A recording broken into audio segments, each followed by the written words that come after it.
গল্পের সওদাগর চ্যানেলে আপনাদের সবাইকে স্বাগত। আজকে আমরা শুনব হুমায়ুন আহমেদের লেখা উপন্যাস ফেরা পরবর্তী। আর এই সংসারে পুরুষ বলতে তো এখন আজরফি আছে। কয়েকদিনের মধ্যেই যেন ছেলেটা বড় হয়ে গেল, গম্ভীর হয়ে চলাফেরা করে, যন্ত্রের মতো কাজ করে। নীলগঞ্জ থেকে সে এবার অনেক জিনিসপত্র কিনেছে। নুরুদ্দিনের জন্য এনেছে লুঙ্গি আর মাছ মারার বড়শি, এবং রহিমার জন্য এনেছে শাড়ি। শরীফা দুঃখিত হয়ে লক্ষ্য করল দুটি শাড়ির জমিনই একরকম, দামও নিশ্চয় এক। রহিমা তার কে, থাকতে দেওয়া হয়েছে দয়া করে, এর বেশি আর কি। তার জন্য সস্তার শাড়ি কি নীলগঞ্জের হাটে ছিল না? শুধু এখানেই না, অনুফার জন্যও সে একটা জামা এনেছে। জামার মধ্যে বড় বড় ছাপার ফুল, মেলা দাম নিশ্চয়ই। বর্ষা এসে গেছে। কদিন ধরেই ক্রমাগত বৃষ্টি হচ্ছে, পথে ঘাটে এক হাঁটু কাদা। আজরফি ঘরে বসে থাকে, করার তেমন কিছু নেই। আগামী 5 মাস ধরে জোয়ান মর্ত ছেলেরা ফর খেলবে, 16 গুটি খেলবে। কেউ কেউ ফুর্তির খোঁজে চলে যাবে উজান দেশে। এই 5 মাস বিশ্রামের মাস, ফুর্তির মাস। শরীফা খবর পেল আজরফ যাচ্ছে উজান দেশে। কি সর্বনাশের কথা! এইটুকু ছেলে, সে যাবে উজানে? উজানের মেয়েগুলি হস্তি নস্তিতে ওস্তাদ। কি থেকে কি হবে কে জানে। তারপর বাজারের খারাপ মেয়ে মানুষের পাল্লাই পড়লে ফতুর হয়ে আসতে হবে। কিন্তু আজরফের উদ্দেশ্য ভিন্ন। সে কাজকর্মের খোঁজে যাবে। উজান মুলুক থেকে কিছু টাকা পয়সা যদি আনা যায়, তাহলে ধান বেচা টাকার সঙ্গে যোগ করে জমি রাখা যাবে। শরীফা স্তম্ভিত। আমার এলে দেখাশোনা করব কে? মুরা আছে, রহিমা খালা আছে, তারা দেখব। শরীফা কেঁদে খুন করে, আপন মনে বিড়বিড় করে। রক্তের মধ্যে দোষ, ঘরে মন টেকে না। রহিমাকে আড়ালে নিয়ে জিজ্ঞাসা করে, ছেলেটা কি বিয়া করতে চায়? রহিমা মুখে কাপড় দিয়ে হাসে, বহু কষ্টে হাসি থামিয়ে বলে, না বুঝি। হাসস কেন রহিমা? হাসির কথা কিছু কই দে। বিয়া যখন করতে চায় তখন পুলাডি এরকম ঘর সারণের ভয় দেখায়। না বুঝি বিয়া করব কি, বাচ্চা হুলা। আজরফকে এখন আর বাচ্চা হুলা বলা যায় না। গম্ভীর হয়ে দাওয়ায় যখন বসে থাকে, তখন শরীফার পর্যন্ত সমীহ করে কথা বলতে ইচ্ছে করে। এর মধ্যে হঠাৎ মতি মিয়ার একটা চিঠি এসে উপস্থিত, শম্ভুগঞ্জ থেকে লেখা। আমিন ডাক্তার এসে চিঠি পড়ে দিয়ে যায়। মদত থানার রাধাপুর ইউনিয়ন বোর্ডের প্রেসিডেন্ট সাহেব আমাকে একটা সোনার মেডেল দিয়েছে। মেডেলটি 6 আনি ওজন। মেডেলের ব্যাপারটি সবৈব মিথ্যা। রূপার একটা মেডেল 3.5 টাকা খরচ করে মতি মিয়া নিজেই কিনেছে। আসলে নামার সময় গায়ে কোনো মেডেল না থাকলে লোকজনের ভক্তি পাওয়া যায় না। আমিন ডাক্তারকে চিঠিটি 3-4 বার পড়ে শোনাতে হয়। সেই রাত্রে তাকে খাওয়া দাওয়াও করতে হয়। ডাক্তার হৃষ্টচিত্তে শরীফাকে বলে, বুঝছেননি দোস্তাইন, মতি মিয়া কানা নিবারণরাই ছাড়াইয়া যাইব বলে কইয়া রাখলাম। শরীফাকে এই সংবাদে খুব উল্লেসিত মনে হয় না। বর্ষার জন্য অসুখ বিসুখ হতে শুরু করেছে। পেট খারাপ, জ্বর, অসুখ বলতে এই দুটি। মানুষের হাতে টাকা আছে, কিছু হতেই ডাক্তারের ডাক পড়ে। কাজেই আমিন ডাক্তারের ভালো সময় যাওয়ার কথা, কিন্তু তা যাচ্ছে না। বর্ষার আগে আগে নতুন একজন ডাক্তার এসে পড়েছে। এই অঞ্চলের লোকদের হাতে যখন টাকা পয়সা থাকে, তখন হঠাৎ করে শহুরে ডাক্তার এসে উদয় হয়। লোকদের টাকা পয়সা যখন কমে আসতে শুরু করে, তখন বিদায় হয়। আগেও এরকম হয়েছে। এতে আমিন ডাক্তারের তেমন কোনো অসুবিধা হয়নি। সোহাগীর লোকজন পুরান ডাক্তারকেই ডাকে, কিন্তু এই বছর অসুবিধা হচ্ছে। নতুন যে ডাক্তার এসেছেন তিনি সোহাগীর লোকজনদের চোখ ধাঁধিয়ে দিয়েছেন। ডাক্তারটির নাম শেখ ফজলুল করিম। এসেছেন মোহনগঞ্জ থেকে। সেখানে ডাক্তার সাহেবের বড় ফার্মেসি আছে, শেখ ফার্মেসি। ডাক্তার সাহেবের সঙ্গে যে অ্যাসিস্ট্যান্ট এসেছে সে আরেক বিস্ময়। লোকটির বাড়ি যৌনপুরে, বাংলা বলতে পারে না। সন্ধেবেলা ডাক্তার সাহেবের ঘরের উঠোনে বসে সুর করে তুলসীদাসের রামচরিতমানস করে। ডাক্তার সাহেব নিজেও কম বিস্ময় সৃষ্টি করেন। তিনি সঙ্গে করে একটা ঘোড়া নিয়ে এসেছেন। বৃষ্টি বাদলার দিনে ঘোড়া কি কাজে লাগবে জিজ্ঞাসা করলে উচ্চস্বরে হেসে বলেছেন, শীতকালের জন্য ঘোড়া আনা হয়েছে। তার মানে লোকটি শুধু বর্ষার সময়ের জন্য আসেনি, দীর্ঘ পরিকল্পনা নিয়ে এসেছে। মানুষ হিসাবে অত্যন্ত মধুর স্বভাব। কদিন হয় এসেছেন, এর মধ্যেই গ্রামের সবার নাম ধাম যায়। দেখা হলেই খোঁজ খবর করেন। ওষুধের জন্য গেলে প্রথমেই বলেন, বিনা পয়সায় ওষুধ দিতে পারি, কিন্তু ওষুধে কাজ হবে না। পয়সা দিয়ে ওষুধ নিলে তবেই ওষুধ কাজ করে। গ্রামের সবার ধারণা কথাটি খুব লেজ্জ। ডাক্তার সাহেবের কাছে সপ্তাহে একটা কাগজ আসে, দেশের ডাক। তিনি উচ্চস্বরে সেই কাগজ পড়ে শোনান। পড়া শেষ হলে চিন্তিত মুখে বলে, ইস, দেশের সর্বনাশের আর বাকি নেই। গ্রামের লোকজন সর্বনাশের কারণ ঠিক বুঝতে পারে না, কিন্তু ডাক্তার সাহেবের বিদ্যা বুদ্ধিতে চমৎকৃত হয়। আমিন ডাক্তার মহাবিপদে পড়ে এলেন। ভূগিপত্তর একেবারেই নেই, পাওনা টাকা পয়সাও কেউ দিচ্ছে না। সোহাগীর লোকজন যেন ভুলেই গেছে এই গ্রামে আমিন ডাক্তার নামে পুরান একজন ডাক্তার আছে। সে নিজেকে প্রতিষ্ঠিত করবার জন্য অনেক ফন্দি ফিকির করে, কোনোটাই কোনো কাজে আসে না।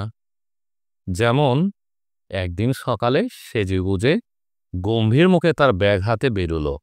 যার সঙ্গে দেখা হলো তাকেই বলল, নিমতলি থেকে কল এসেছে, রুগীর অবস্থা এখন তখন, আমিন ডাক্তারকে ছাড়া ভরসা পাচ্ছে না।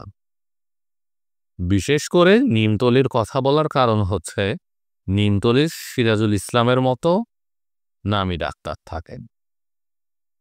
আষাঢ় মাসের গোড়াতেই আমিন ডাক্তার মহা মুসিবতে পড়ল। না খেয়ে থাকার জোগাড়। একদিন চৌধুরী সাহেব এসে দেখেন আমিন ডাক্তার দুপুরবেলা শুকনো চিরা চিবাচ্ছে। তিনি বড় অবাক হলেন। ভাটির দেশে ভাতের অভাব নাই, আর এখন সময়টাই হচ্ছে ফেলে ছড়িয়ে খাবার। চৌধুরী সাহেব গম্ভীর হয়ে জিজ্ঞাসা করলেন, রোজগারপাতি কেমন ডাক্তার? ইয়ে আছে কোনো মতায়। কলেরা শুরু হইলে কিছু বাড়ব, অহন কম। চৌধুরী সাহেব যাবার আগে বলে গেল, সে যেন অতি অবশ্যই আজ রাত থেকে দুবেলা তার ওখানে খায়। আমিন ডাক্তারের চোখে পানি এসে গেল। সন্ধ্যাবেলা সে গেল নতুন ডাক্তার শেখ ফজলুল করিম সাহেবের কাছে। দেশের ডাক কাগজটি এসেছে, সেটি পড়া হচ্ছে। প্রচুর লোকজন। ফজলুল করিম সাহেব আমিন ডাক্তারকে খুব খাতির করলেন। আমিন ডাক্তার এক পর্যায়ে বলল, আপনার কাছে একটা পরামর্শের জন্য আসলাম ডাক্তার সাহেব। কি পরামর্শ? এই গ্রামে একটা স্কুল দিতাম চাই। আপনি ডাক্তার মানুষ, আপনি স্কুল কি দিবেন? ডাক্তারই আমি করতাম না, আমার চেয়ে ভালো ডাক্তার অহন এই গ্রামেই আছে। লোকজনকে অবাক করে দিয়ে আমিন ডাক্তার উঠে পড়ল। অনেক রাত্রে প্রথমবারের মতো খেতে গেল চৌধুরী বাড়ি। ছোট চৌধুরী বসেছিল বারান্দায়, তার গায়ে একটি সুতোও নেই। আমিন ডাক্তারকে দেখেই সে লাফিয়ে উঠল, এই শালা আমিন, তোরে আজ আমি খুন করবাম। শালা তুই আমাদের দেখা হাসতস, শালা তোর বাপের নাম আজই ভুলাইয়া দিয়াম। বর্ষার প্রধান প্রস্তুতি শেষ হয়েছে। সোহাগীর চারপাশে বাঁশ পুঁতে চাইলা গাছে গাছ ঢুকিয়ে মাটি শক্ত করা হয়েছে। প্রবল হাওয়ায় হাওরের পানি এসে আছড়ে পড়বে সোহাগীতে, তখন যেন মাটি ভেঙে না পড়ে। উত্তরবন্দ সবচেয়ে নিচু, সেটি ডুবল সবার আগে। তারপর একদিন সকালে সোহাগীর লোকজন দেখল যেন মন্ত্র বলে চারদিক ডুবে গেছে, থই থই করছে বাদ, হুম হুম শব্দ উঠছে হাওরের দিক থেকে। জংলা ভিটার বাঁশ আর বেদ বনে প্রবল হাওয়া এসে সারাক্ষণ বো বো শো শো আওয়াজ তুলছে। চিরদিনের চেনা জায়গা হঠাৎ করে যেন রহস্যময় হয়ে উঠেছে। আদিগন্ত বিস্তৃত জলরাশির মধ্যে হঠাৎ যেন জেগে উঠেছে সবুজ রঙের ছোট্ট সোহাগী। নায়রেদের আসবার সময় হয়েছে। গভীর রাত্রে হাওরের নৌকায় আলোগুলি কি অদ্ভুতই না লাগে। বিদেশি নায়ের মাছিরাও সোহাগীর দিকে অবাক হয়ে তাকায়, টেনে টেনে জিজ্ঞাসা করে, কোন গ্রাম, কোন গ্রাম? সোহাগী, গ্রামের নাম সোহাগী। চারিদিকের অথই জলের মাঝখানে ছোট্ট গ্রামটি ভেসে থাকে। চৌধুরী বাড়ির লোকজন সাদা কেরোসিন তেলের হারিকেন জ্বালিয়ে সারা রাত হিজল গাছের ডালে ঝুলিয়ে রাখে। গভীর রাত্রে যখন গ্রামের সব আলো নিভে যায়, তখনও সেই আলো মিটমিট করে জ্বলে।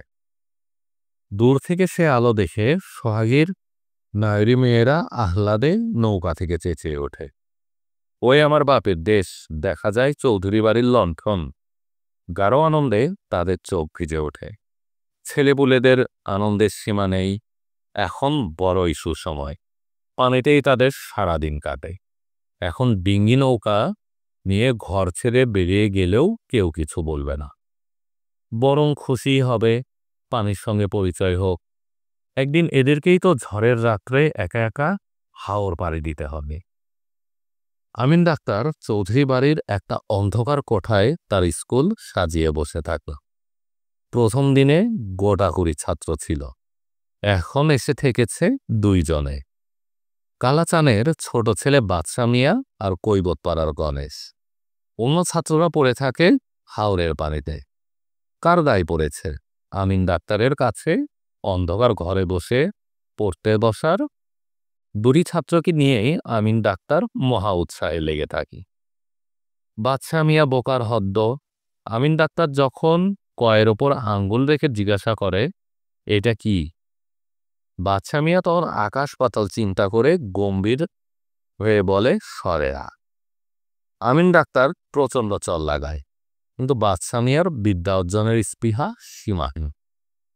সে পরদিন আবার স্লেট পেন্সিল নিয়ে হাজির হয়। অন্যদিকে গণেশের পড়াশোনায় খুব মন, তাকে পড়াতে বড় ভালো লাগে। কি চমৎকার, বলা মাত্রই সব শিখে ফেলে। দ্বিতীয়বার আর বলতে হয় না। কি সুন্দর গোটা গোটা হাতের লেখা। চৌধুরী বাড়ি খেতে যেয়ে এখন আর আগের মতো লজ্জা লাগে না। চৌধুরীদের পাগলা ছেলের বউটা খুব যত্ন করে। পদ্মার আড়াল থেকে মধুর স্বরে বলে, আর একটু মাছ নেন চাচাদি। আর না মা, না চাচাদি নেন, আর একটু টুকরা নেন। তাকে মাছ নিতেই হয়। ইচা মাছ আর চোকায়ের তরকারি কোনোদিন খাইছেন চাচাদি? না মা, খাই নাই, খুব স্বাদ, আমার বাপের দেশে করে। একদিন পইর, জি আচ্ছা। তোমার বাপের দেশ কোথায়?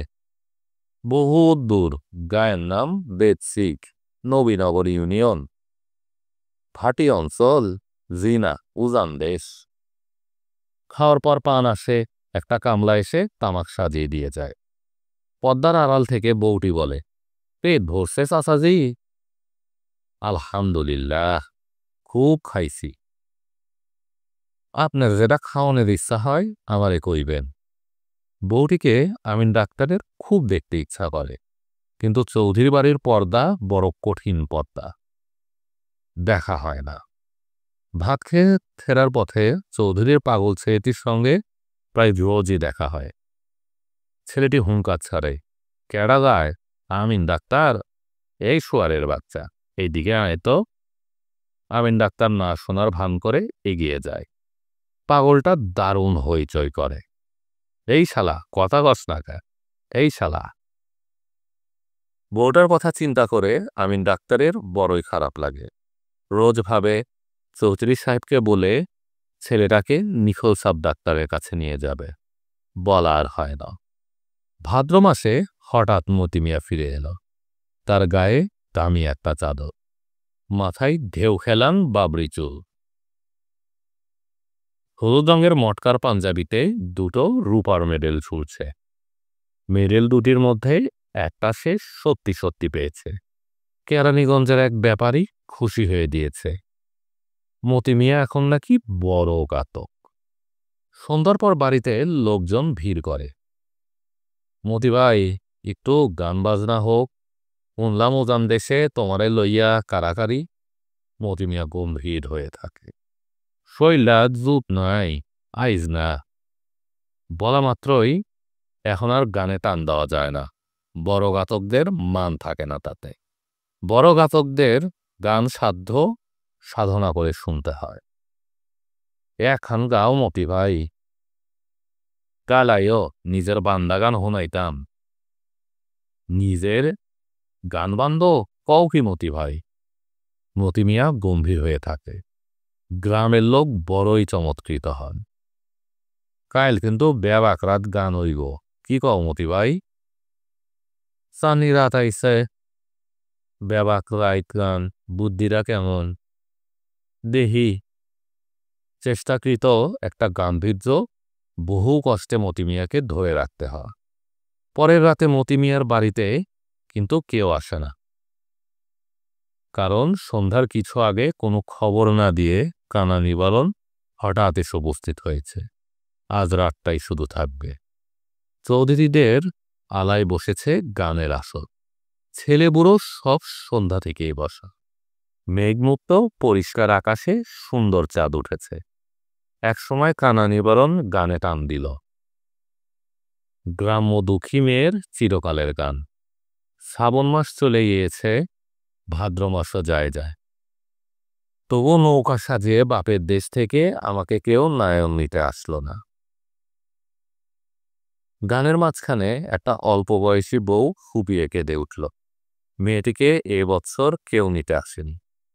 তাকে কাঁদতে দেখে অনেকেই চোখে আঁচল দিল, কিন্তু কানা নিবারণকে এই সব কিছুই স্পর্শ করছে না। সে সমস্ত জাগতিক ব্যথা বেদনার ঊর্ধ্বে। ফকফকা জ্যোৎস্নায় গ্রামের দুঃখী বৌচিরা কানা নিবারণের মধ্য দিয়ে তাদের চিরকালের কান্না কাটতে লাগল। শ্রাবণ মাস গেছে গেছে, ভাদ্র মাসও যায়। জানি না কিভাবেতে আছে আমার বাপ ও মায়। মতি মিয়া তার বাড়ির উঠোনে স্তব্ধ হয়ে বসে রইল। আজ রাতে সোহাগীর মানুষের আর তাকে প্রয়োজন নাই। রহিমা একসময় এসে বলল, ভাত দেই মেতি ভাই? না, খিদে নাই। তুমি গান শুনতে গেলা না? রহিমা কথা বলল না। মতি মিয়া ধরা গলায় বলল, যাও, কানা নিবারণের গান হুনা গইয়া। বড় ওস্তাদ লোক, তার মতো গাতো আর হইত না। মতি মিয়ার চোখ দিয়ে পানি পড়তে লাগল। সে দিন 10 থাকবে ভেবে এসেছিল, কিন্তু থাকল না। পরদিন ভোরেই শম্ভুগঞ্জ চলে গেল। জংলা ভিটায় এখন আর যাওয়া যায় না, নাবাল জায়গা। আষাঢ় মাসের গোড়াতেই পানি উঠে গেছে। দক্ষিণ কান্দা নিয়ে খুব সাবধানে হেঁটে জলমগ্ন ভিটার চারপাশে যাওয়া গেলেও এখন আর কেউ যায় না। দক্ষিণ কান্দায় খুব সাপের উপদ্রব হয়েছে। সিরাজ মিয়ার একটা বকনা বাছুর সাপের হাতে মারা পড়েছে। তবু নুরুদ্দিন জংলা ভিটায় যাবার জন্য এক সকালে লাল চাচির বাড়ি এসে উপস্থিত। লাল চাচির খন্দা নিয়ে যাবে জংলা ভিটায়, তার সঙ্গে গোটা 10 লাল বড়শি। বড়শি কটি পেতে দিয়েই সে চলে আসবে। লাল চাচি চোখ কপালে তুলে বলল, তোর মাথাটা পুরা খারাপ নুরা, এই চিন্তা বাদ দে। লাল চাচি নুরুদ্দিনের কোনো যুক্তি কানে তুলল না। ব্যাপারটিতে যে ভয়ের কিছুই নেই, খন্দায় বসে থাকলে সাপখোপ যে কিছুই করতে পারবে না তা লাল চাচিকে বুঝান গেল না। লাল চাচি খুব রেগে গেল। এক কথায় 100 বার কইস না নুরা, আমারে চেতাইস না, মন মেজাজ ঠিক নেই। তার মন মেজাজ ঠিক নেই, কথাটি খুব সত্য। গুজব শোনা যাচ্ছে সিরাজ মিয়া আরেকটা বিয়ে করবে, মেয়ে নিমতলির নফসখার ছোট মেয়ে। সিরাজ মিয়াকেও দোষ দেওয়া যায় না। যখন বিয়ে করে তখন সে কামলা মানুষ, সরকার বাড়িতে জন খাটত। ছোট ঘরের মেয়ে ছাড়া কামলা মানুষের কাছে কে মেয়ে দিবে? সেই দিন এখন আর নেই। নতুন ঘর তুলেছে সিরাজ মিয়া, এবছর টিনের ঘর দিবে। একবান টিন কেনা হয়েছে। এছাড়াও একটি কারণ আছে, সিরাজ মিয়ার এখনো কোনো ছেলেকুলে হয়নি। 3টে বাচ্চা আতুর ঘরে মারা গিয়েছে। অনেকের ধারণা সিরাজ মিয়ার বইয়ের উপর জিনের আসর আছে। লক্ষণ সব সেরকম। প্রথমত, সে অত্যন্ত রূপসী, বাছবিচারণী। ভর সন্ধ্যায় অনেকেই তাকে এলোমেলো চুলে ঘরে ফিরতে দেখেছে। সিরাজ মিয়া অবশ্য বিয়ে প্রসঙ্গে কিছুই বলে না, তবে তার হাবভাব কেমন যেন। ইদানিং সে প্রায়ই নিমতলি যায়, নৌকা বাইচের ব্যাপারেই নাকি তার যাওয়া লাগে। কিন্তু দৌড়ের নৌকা নিয়ে যাবার সময় কেউ কি নয়া শার্ট গায়ে দেয়? লাল চাচি নুরুদ্দিনকে বিকেল পর্যন্ত বসিয়ে রাখল। যতবারই নুরুদ্দিন উঠতে চায় ততবারই সে তাকে টেনে ধরে বসায়। নতুনের সমস্যায় কি করণীয় সেই ব্যাপারে পরামর্শ চায়। যেন নুরুদ্দিন খুব বিচক্ষণ ব্যক্তি। নুরুদ্দিন বড়দের মতো গম্ভীর গলায় বলে, চাচারে পান পরা খাওয়াও। পান পরার কথা লাল চাচির অনেকবার মনে হয়েছে, কিন্তু এ গ্রামে পান পরা দেওয়ার লোক নেই। ভিন্ন গ্রাম থেকে আনাতে হবে, লোক জানাজানিরও ভয় আছে। লাল চাচি হঠাৎ গলার স্বর নামিয়ে বলে, তুই আইনা দিতে পারবি?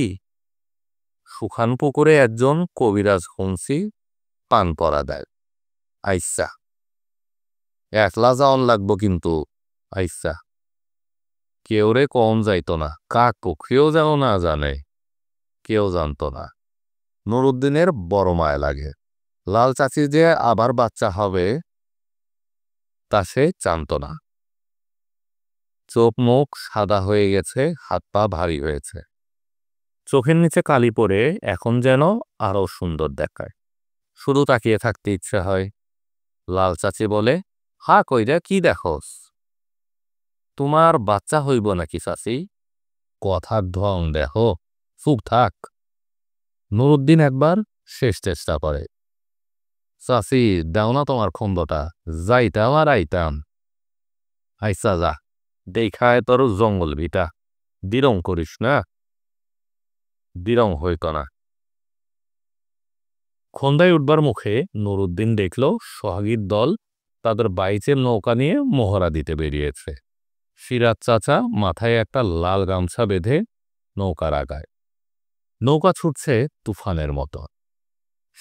গানের কথা শোনা যাচ্ছে, ওগো ভাবিজান বাইচ বাইতে মদ্দলকের কাম, ওগো ভাবিজান বাইচ বাইতে মদ্দলকের কাম। এবারের বাইচে 2টি খাসি আর একটা গরু দেওয়া হয়েছে। আশেপাশের 7টি গ্রামের মধ্যে কম্পিটিশন। ভাবসাব যা দেখা যাচ্ছে এবছর সোহাগীর দল বোধহয় জিতেই যাবে। জংলাফিটাকে আর চেনা যায় না, পানিতে ডুবে একাকার। কেমন যেন একটা ভ্যাপসা পচা গন্ধ। বাঁশের ঝোপ আরো যেন ঘন হয়েছে। চারদিক দিন মানেই অন্ধকার। জঙ্গল ভিটা ডুবিয়ে পানি ডেফল গাছের গুড়ি পর্যন্ত উঠেছে। খালের মাঝামাঝি লম্বা জলজ ঘাস জন্মেছে। সেই সব ঠেলে খন্দা নিয়ে এগোনোই যায় না। নুরুদ্দিন ভেসে বেড়াতে লাগল। এক জায়গায় দেখা গেল 4-5টি থৈরকল গাছ। এই থৈরকল গাছ আছে তা কোনোদিন চোখেই পড়েনি। থোকা থেকে থৈরকল পেকে লাল টুকটুক করছে। কি আশ্চর্য! নুরুদ্দিন অবাক হয়ে তাকিয়ে থাকল। একসময় অদ্ভুত একটা কাণ্ড হলো। হঠাৎ চারদিক সংকুচিত করে থাইরকল গাছ থেকে অসংখ্য কাক একসঙ্গে কাকা করে উঠে গেল। উত্তর দিকের ঘন বাঁশবনে হাওয়ায় একটা দমকা ঝাপটা, বিচিত্র একটা হাহা শব্দ তুলল। তার পরপরই নুরুদ্দিন শুনল একটা অল্প বয়সী মেয়ে যেন খিলখিল করে হেসে উঠল। সঙ্গে সঙ্গে চারদিক নিশ্চুপ, গাছের পাতাটিও পড়ে না, চারদিক শুনশান। নুরুদ্দিন ভয়ে কাতর স্বরে বলল, কেডা গো, কেডা? আর তখন তার চোখে পড়ল জংলাবাড়ির ভিটার কাছে, যেখানে জলশ্যাওলায় ঘন সবুজ হয়ে আছে, সেখানে মাথা চুল এলিয়ে উপর করে মেয়েটি ভাসছে। অসম্ভব ফর্সা তার একটা হাত ছড়া, হাত ভর্তি গাঢ় রঙের চুল। এই সময় প্রবল একটা বাতাস এলো। মেয়েটি ভাসতে ভাসতে এগিয়ে আসতে লাগলো নুরুদ্দিনের দিকে, যেন ডুব সাঁতার দিয়ে ধরতে আসছে তাকে। আকাশ পাতাল জ্বর নিয়ে বাড়ি ফিরল নুরুদ্দিন। মুখ দিয়ে ফেনা ভাঙছে, চোখ গাঢ় রক্তবর্ণ। লোকজন ঠিক চিনতে পারছে না। আমিন ডাক্তার এসে যখন জিজ্ঞাসা করল, কি হয়েছে নুরু? নুরু ফ্যাল ফ্যাল করে তাকালো। কি হয়েছে কোয়া দেহি নুরু? ভয় পাইছি চাচা। কি দেখছস? একটা মেয়ে মানুষ কাতার দিয়ে আমারে ধরতে আইছিল, হাতের মধ্যে লাল জুরি। প্রচণ্ড ঝড় হলো সেই রাতে। ঘন ঘন বিজলি চমকাতে লাগলে। কালাচান খবর আনল নিমতলির দোষ লাগা তালগাছে বজ্রপাত হয়েছে। পরদিন আমিন ডাক্তার নৌকা নিয়ে সারা দুপুর জংলাবাড়ির ভিটায় ঘুরে বেড়াল। কোথাও কিছু নেই। থৈরকল গাছগুলি দেখে নুরুদ্দিনের মতোই অবাক হল। উজান দেশের ঘাস গাছ ভাটি অঞ্চলে কখনো হয় না। গাছগুলিতে গাঢ় লাল রঙের ফল টুকটুক করছে। আমিন ডাক্তার আরও একটা জিনিস লক্ষ্য করল, জংলাবাড়ির ভিটা পানিতে ডুবে গেছে। কোনো বছর এরকম হয় না। সোয়াগিতে রটে গেল পাগলা নুরা ধরা সন্ধ্যায় গিয়েছিল জংলাবাড়ির ভিটাতে। গিয়ে দেখে পরীর মতো একটা মেয়ে সাঁতার কাটছে। নুরাকে দেখে সেই মেয়ে খিলখিল করে হাসতে হাসতে ডুব দিল। নুরুদ্দিনের জ্বর সারতে দীর্ঘদিন লাগল।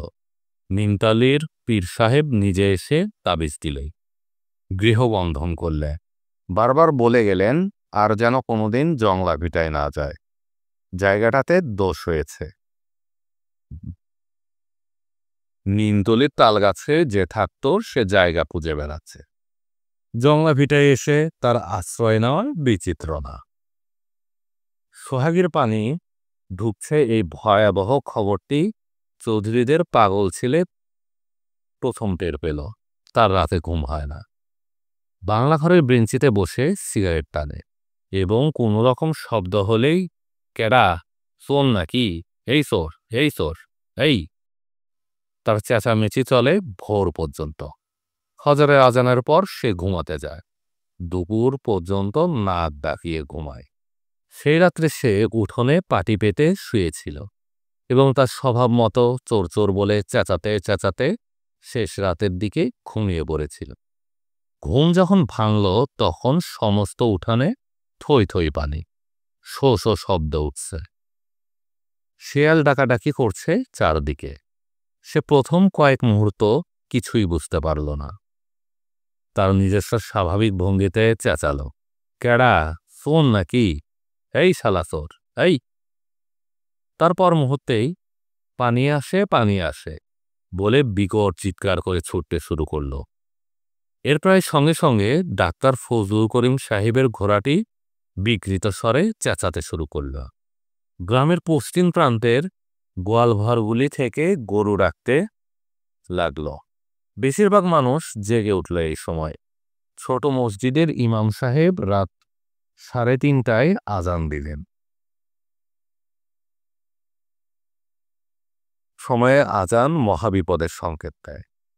লোকজনের ছুটোছুটি শুরু হয়ে গেল।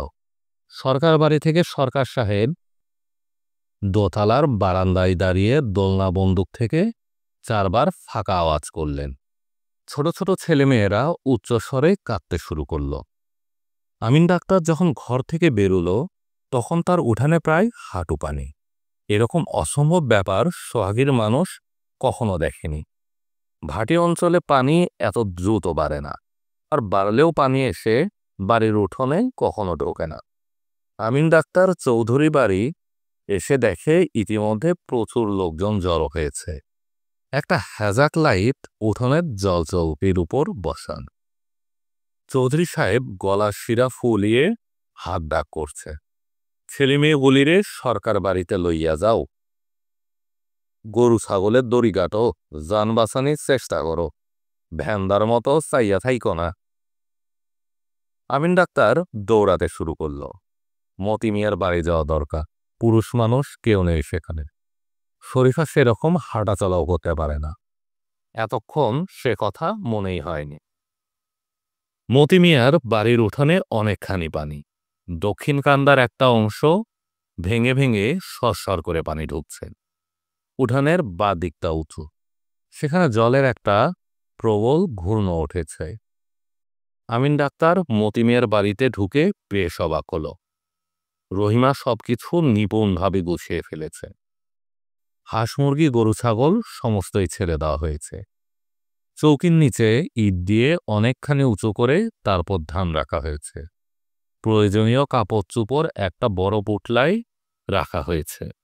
শরীফা চৌকির এক কোনায় বসে বসে কাঁদছিল।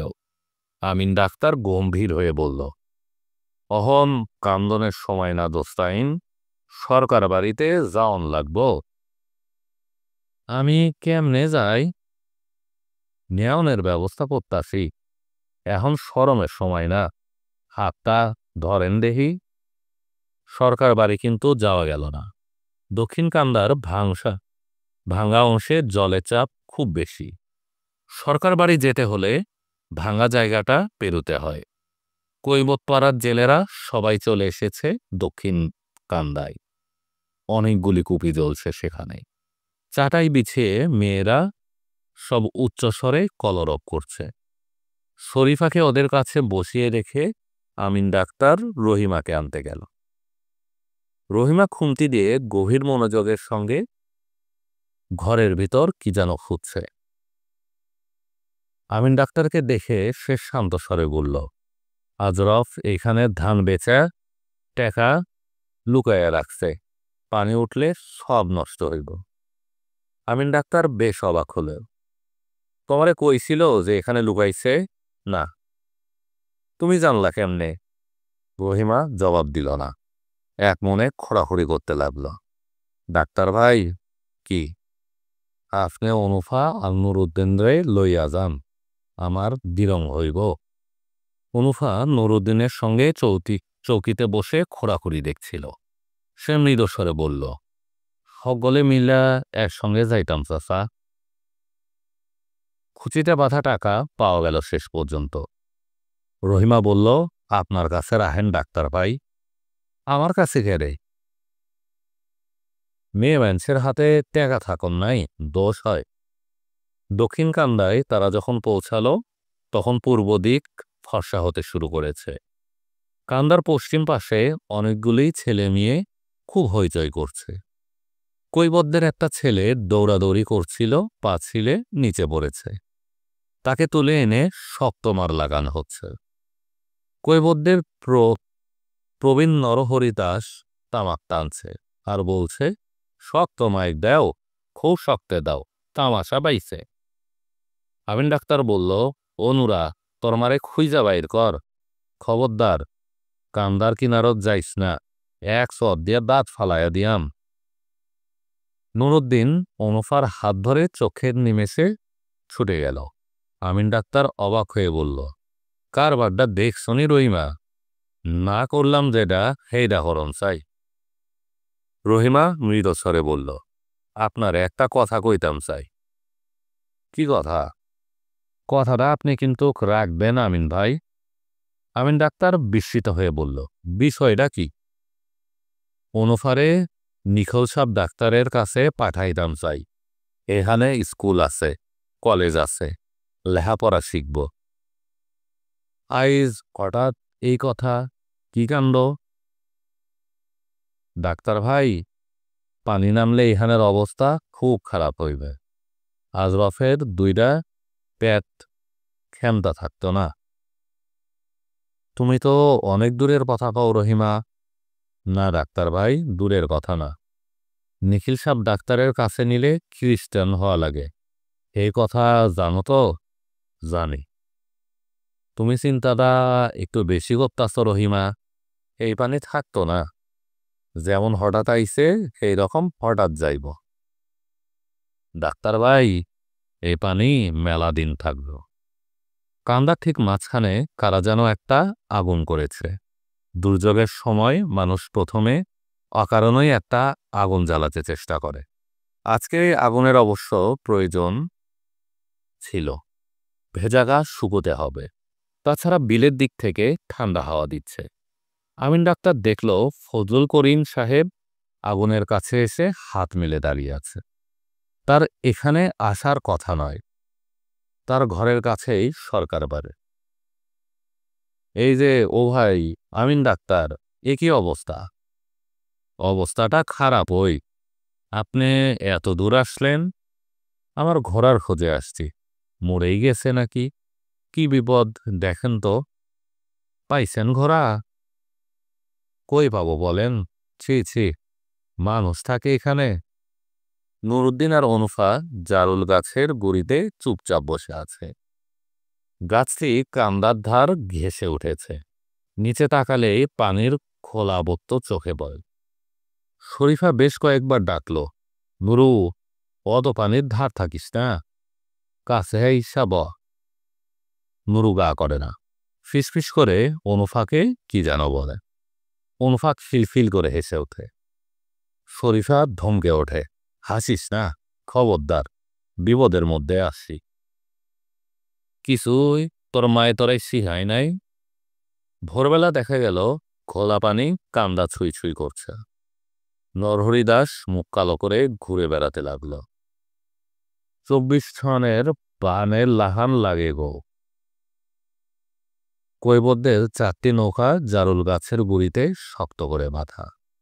আমিন ডাক্তার বেশ কয়েকবার বলেছে নৌকাতে করে সবাইকে সরকার বাড়ি নিয়ে যেতে। সরকার বাড়ি অনেকখানি উঁচুতে, তাছাড়া পাকা দোতলা বাড়ি। মেয়ে ছেলেরা সবাই দোতলায় থাকতে পারবে। কৈবতরা রাজি না, তারা দক্ষিণ কান্দাতেই থাকতে চায়।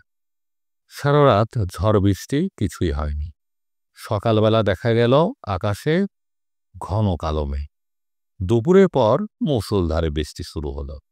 নরহরি দাস চিন্তিত মুখে বারবার বলতে লাগল, গতি খুব খারাপ।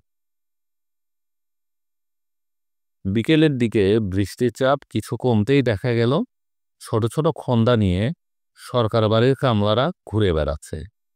সরকার বাড়ির ছোট বউ নাকি পানিতে পড়ে গেছে। সন্ধ্যা পর্যন্ত খোঁজাখুঁজি চলল। রাত প্রথম প্রহর পোড়াবার আগেই কান্দার ওপর আধা পানি উঠে গেল। পানি থাকলো সব মিলিয়ে 6 দিন। এতেই সোহাগীর সর্বনাশ হয়ে গেল। ভাত না খেয়ে বাঁচার রহস্য সোহাগীর লোকজনের জানানের। চৈত্র মাসের দারুণ অভাবের সময়ও এরা ফেলে ছড়িয়ে 3 বেলা ভাত খায়।